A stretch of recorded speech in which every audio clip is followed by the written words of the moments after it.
All right, for the sideline pigeon, you're going to need something that elevates your top leg up. On the bottom leg, you're going to need a yoga mat folded or a half foam roller, something to elevate the knee 2 to 4 inches up off the ground, depending on your comfort with the exercise.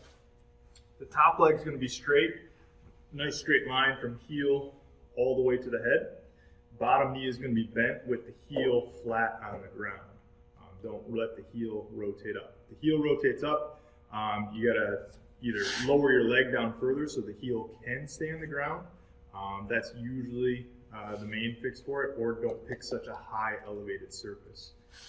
From here, you're going to stack your hips and roll your pelvis over top of the top leg without letting your heel pop up off the ground. So you got to keep that heel down, roll your hips over top of the downside leg here, and you're just going to hold this position, thinking about taking this front hip towards the wall in front of you, and you should feel a nice stretch in the back side of your butt cheek that's fairly deep feeling as far as the sensation goes.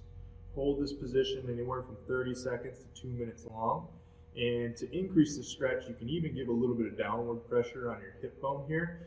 So I'm pushing kind of downward as I'm rolling forward here. Should not get any type of pinching or pain in the front of the groin. If that's the case, usually you have to adjust the height of your leg and put it down lower. But again, it could also be that you're elevating your knee too high up off the ground. So usually around a 45-degree angle of the thigh is right for a lot of people, but some might have to start a little bit lower or just from a comfort standpoint so they don't get any pinching in the hip. Also, you can play around with that 25 to 45-degree angle there to see where you get the biggest stretch sensation.